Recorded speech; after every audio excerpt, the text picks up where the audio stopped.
Today we go over new details of Star Wars The Last Jedi. This is Mike Zero here once again. If you guys are new here to the channel, do make sure to subscribe to see future Star Wars content. I thank you all so very much for the kind support. It is greatly appreciated. Now, as you all know, Entertainment Weekly gave us a whole load of new information for Star Wars The Last Jedi. Just yesterday, we got a lot of new pictures and some new characters that were revealed to us, the fans, the Caretakers, which we will be talking about more right now, as well as the porgs, and what Rian Johnson had to say about how ancient he really wanted to make The Last Jedi be when it came to the first Jedi Temple. So, let's get right into this. Sit back, relax, and enjoy. So, this comes from EW. The full article is below in the description. These penguin-like, wide-eyed creatures are native to the planet of ahch-to, site of the first Jedi Temple.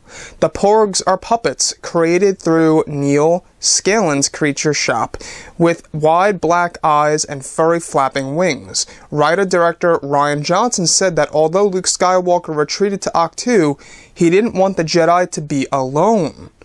Moving on, if you go to Skellig at the right time of year, it's just covered in puffins, and they're the most adorable things in the world, Johnson tells EW. So when I was first scouting there, I saw these guys, and I was like, oh, these are part of the island, and so the porgs are in that realm. So now we go on to the subject of these caretakers that we saw that look very much like the nuns in our world, and let's go over this right now. So they're kind of these sort of fish, bird-type aliens who live on the island. Rian Johnson continues on to say, they've been there for thousands of years, and they essentially keep up the structures on the island. The caretakers are slightly more anthropomorphic than the porgs. They're animated with a person inside, Daisy Ridley said. A friend played one of them. And they wear clothes and speak in an alien tongue.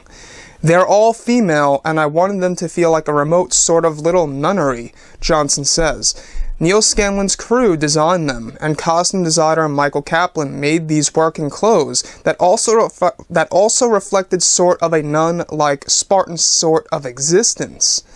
They can communicate with Luke through that, what Johnson describes as a blubbery sort of Scottish fish talk, but they're not thrilled to have him hanging around. Rian Johnson goes on to say that they tolerate his presence.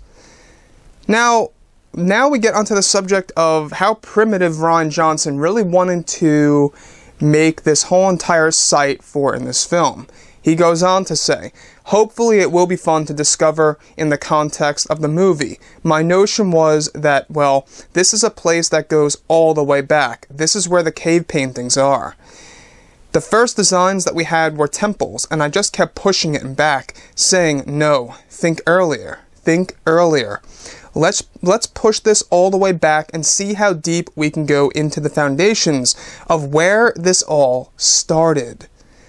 So there you have it, guys. That is actually very exciting stuff, from the porgs to the caretakers to how primitive Rian Johnson wanted to make The Last Jedi be when it came to the storyline of Luke and Rey and the environment around them.